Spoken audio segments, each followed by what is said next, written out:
We're very delighted to have with us in the studio Peter Dickson Lopez. Peter, welcome to our program. Thank you so much. It's wonderful to be here. Now, you are here because one of your pieces is going to be performed at the gala by the wonderful Jennifer Wang. We just interviewed Jennifer. She's a remarkable pianist. Tell us a little bit about the piece that she'll be playing of yours. Yes, well, she is doing the very first of a series of pieces that I've been writing, and the series is referred to as Distant Land, Pieces from a Distant Land. And quite some years ago, my mother asked me to write some tonal pieces, easy to play tonal pieces.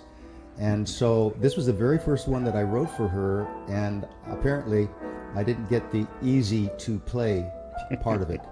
I'm sorry about that. My mother actually never was able to play them all the way, or this one all the way through, but she loved them tremendously, and she passed away in 2015. And so after that, I thought, well, some of these, for some reason, some things come to mind. I'm naming some of these, so it just came to my mind as this is what it was. And so I named it In Memoriam, in loving memory of my mother. Mm-hmm. Now, did you study in Berkeley? Yeah, yes, I did. I studied composition in graduate school at Berkeley, UC Berkeley. Yes, and who were some of your teachers? Who were some of your composition teachers? Right. Joaquin Nin Comel was, I might refer to him as my mentor at the time. And I also studied with Ollie Wilson and Edwin Duggar and Andrew Embry. Most of the composers there I just studied with in one and then you way also or another. And you also were at Tanglewood. I was at Tanglewood, and there the resident composer was Ralph Shapey, and also Theodore Antoniou, and that was quite an experience. We were expecting to meet with Leonard Bernstein, but for whatever reason, scheduling or whatever, the composers never got a chance to sit down with him, and that was a disappointment. But I did listen in to one of his conducting classes, and it was just wonderful, astonishing, actually. Yes, but you had a chance to meet Ralph, because Ralph is quite a unusual composer. Well, he was, yes, he's quite a character, and I, for sure, I did meet with him and talk with him.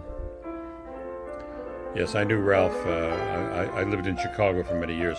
I worked for the radio station there, WFMT, and so I got to know Ralph and his wife a little bit.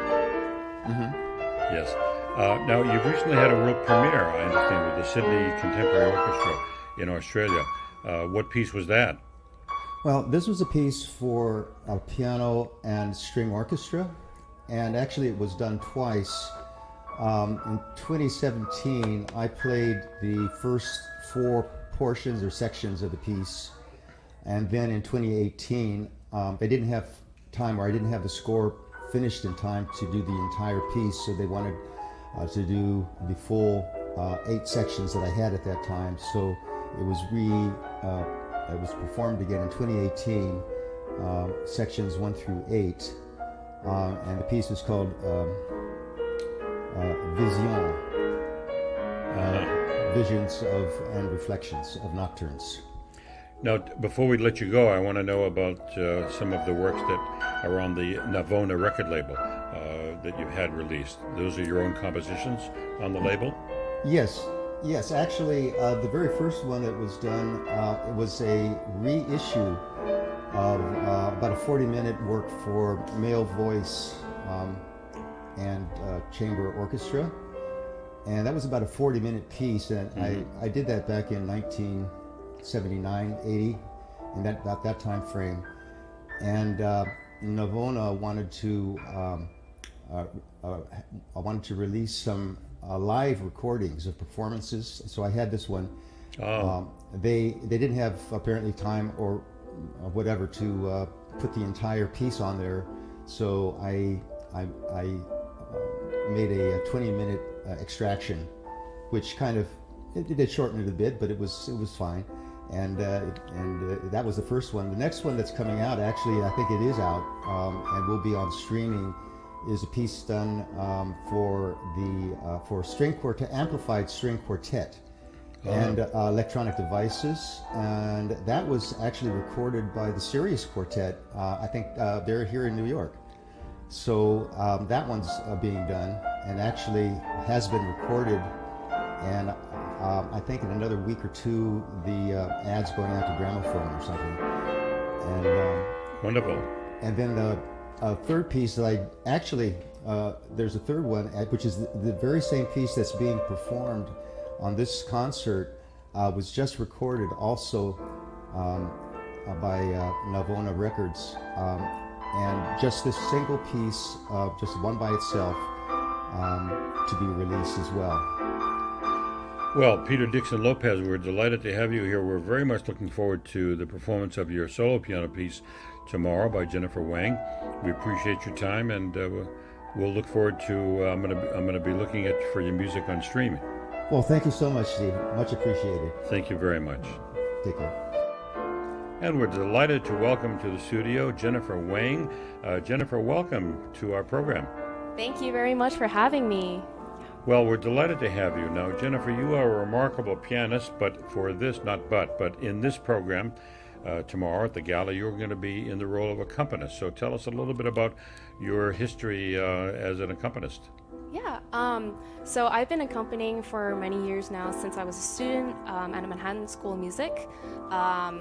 I auditioned and was accepted into the instrumental accompanist program at school, and then from there I entered the school paid instrumental accompanist list, and from there I've been just accompanying, collaborating with instruments of all kinds, whether it's strings to brass to everything. Currently, some of my favorites to play with are trumpet, so I've kind of become a little bit of a specialist in a lot of trumpet repertoire, and I love it. I love playing with people, and I feel they inspire me and I inspire them, and it's an amazing thing to be a part of. Now, I've often wondered, is it true that sometimes you don't see a piece too long before you're required to perform it? So are you a pretty good sight reader? I would say I'm decent. I hope. Actually, for one of the pieces on the program, I'm not going to say who, but I just received it maybe 3 or 4 days ago, so it'll be exciting, a little bit of a project. But yeah, sometimes accompanying projects come to me, maybe less than a week before a gigantic concert or a graduation recital full of, the most difficult repertoire for whatever instrument it is, and we just have to go, yes, okay, I got it, I'll see you tomorrow. So. Well, I wonder about that, because sometimes the piano score is as difficult as the solo instruments, and how you do it so fast is a mystery to me. So one of the things that I find for myself that I find is important as an accompanist and a collaborator that I don't see sometimes for a lot of collaborating majors, a lot of accompanist majors, is that coming from a piano major background and doing accompanying on the side kind of gives me a bit of a different perspective.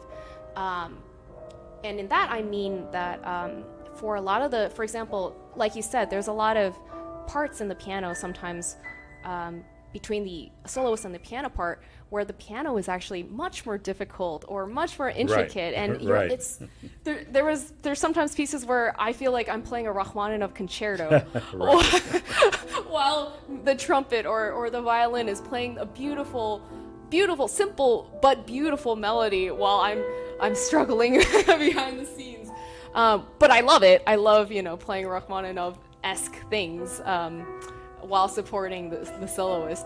But my perspective as coming from like a soloist, performer, piano major is that a lot of the times collaborative majors, they're so used to being the backdrop. They're so used to being very careful not to step on the heels of the soloist. Like, and the thing I find is, like, during the piano parts solos, you're playing a beautiful melody.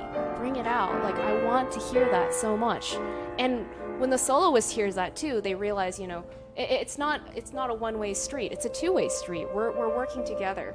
We're creating music together, and together, that's how we sound the best. That's how we really create the music, and I think that's what the composer really wants as well. I mean, why would he write such beautiful solos for the accompanist part, you know, if we don't bring those out? So that's something that I've noticed over the years a lot of the time. So yeah. Have you had a chance to accompany many singers? Oh, some, yes. Recently I've been accompanying some musical theater, which was a new experience for me. And musical theater is just, you know, there's so many different, it's a whole nother world to classical arias and whatnot. Very fun, and there's a lot of variety in it. Now, tell me a little bit about your own solo career, because you must have one. Oh yes. So I've been playing at Summit Music Festival for some of the concerts there, whether it's faculty and memorial concerts. We recently last year did a memorial concert for one of our distinguished piano faculty at Summit Music Festival, Philip Kawin, who had recently passed, and many of his students had gathered from years and years. He had a gigantic studio, and everyone came together to remember him. And I played some Beethoven in remembrance. And before that, I had performed at Summit as part of the faculty, playing some Liszt, Spanish Rhapsody, and whatnot. So yeah, one of the things I had done in 2019 was also give a lecture concert in Wuhan, China, which was sponsored by a Chinese piano instrument shop, the Xingle Da instrument shop, and it was very cool. It was my first lecture that I had given in a language other than English, which was very interesting. I played pictures at an exhibition by Mussorgsky, and everyone was amazing. It was very much an experience to be able to play outside and abroad in China. So No, wait just a minute. You presented that lecture in Mandarin? Yes. So there was a bit of a lecture and Q&A in Mandarin Chinese. Of course, I had my father on the side to help me a little bit, but yeah, I met a lot of students from China that were interested in both Mussorgsky, the piece, pictures at an exhibition, and also conservatory life as a New York conservatory musician.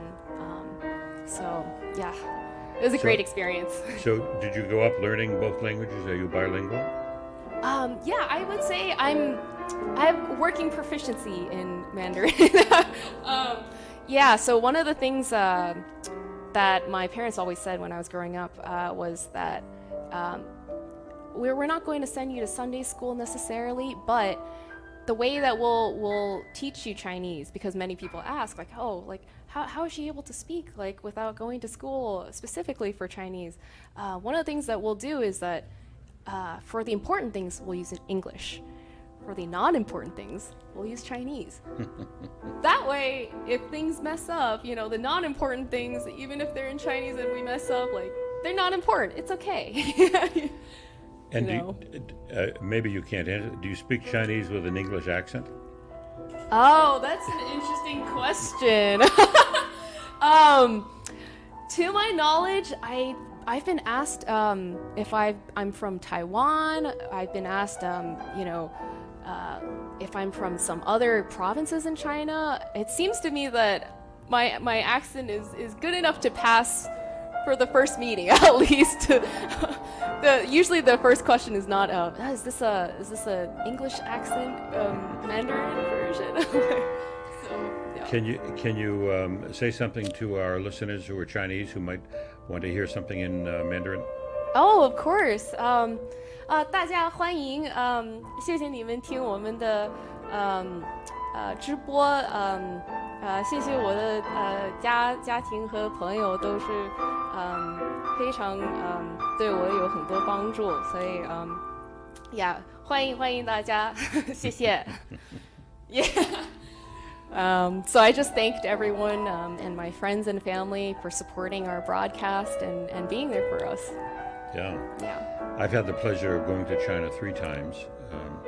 I did Wow. I produced a series of programs from the Shanghai Spring International Music Festival. I'm not sure if you're familiar with that. I mean, spring is a big season for China, Yeah. especially. It's a 35-year-old festival called the Yeah. Shanghai Spring International Music Festival. And Yeah. It's a very amazing program.